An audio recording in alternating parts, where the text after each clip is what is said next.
Thrissur Mala കൂഴൂരിൽ NSS സംഘടിപ്പിച്ച യോഗാ ദിന പരിപാടിയിൽ ഭാരതാംബ വിവാദം. മന്നത്ത് പത്മനാഭന്റെ ചിത്രത്തിനൊപ്പം കാവിക്കോടി പിടിച്ച ഭാരതാംബയുടെ ചിത്രം വെക്കാൻ ശ്രമിച്ചത് എതിർപ്പിനിടയാക്കി.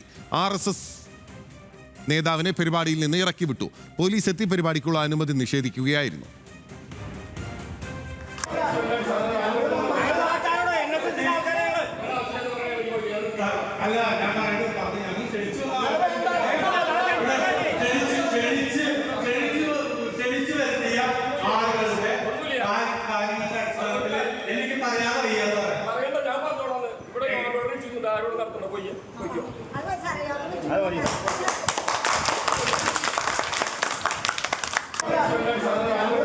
ലെവിൻ കെ വിജയൻ നൽകും കൂടുതൽ വിവരങ്ങൾ. ലെവിൻ, ആരാണ് ഈ കാവിക്കൊടിയേന്ത്യ ഭാരതാംബ ചിത്രം അവിടെ വെച്ചത്? NSSന്റെ ഔദ്യോഗിക നേതൃത്വത്തിന്റെ കരയോഗത്തിന്റെ പ്രതികരണം എന്തായിരുന്നു?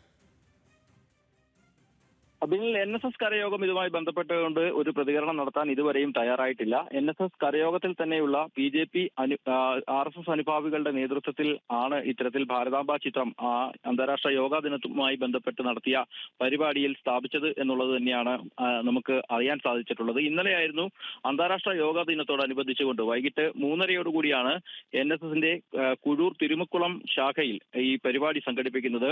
അന്താരാഷ്ട്ര യോഗാ ദിനത്തിന്റെ ഭാഗമായി വിവിധ മതസാമുദായിക നേതാക്കളെ അടക്കം വിളിച്ചു ചേർത്തുകൊണ്ടാണ് യോഗാ ദിന പരിപാടി സംഘടിപ്പിക്കാൻ തീരുമാനിച്ചത്. ഈ പരിപാടിയിലെ യോഗാ സന്ദേശം നൽകാൻ നിശ്ചയിച്ചത് KC നടേശൻ, രാഷ്ട്രീയ സ്വയം സേവക സംഘത്തിന്റെ സാമാജിക സമരസത ജില്ലാ സംയോജകൻ എന്നുള്ള പദവിയിൽ പ്രവർത്തിക്കുന്ന ആളാണ്. RSS നേതാവാണ്.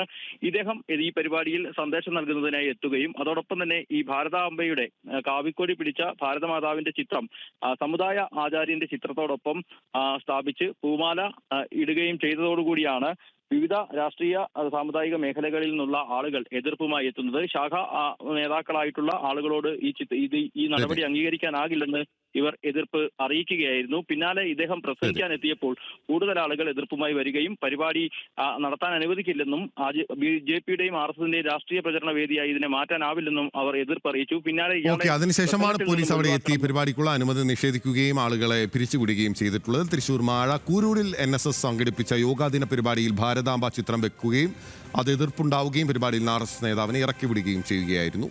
ലെവിൻ കെ വിജയനാണ് വിവരങ്ങൾ നൽകിയത്.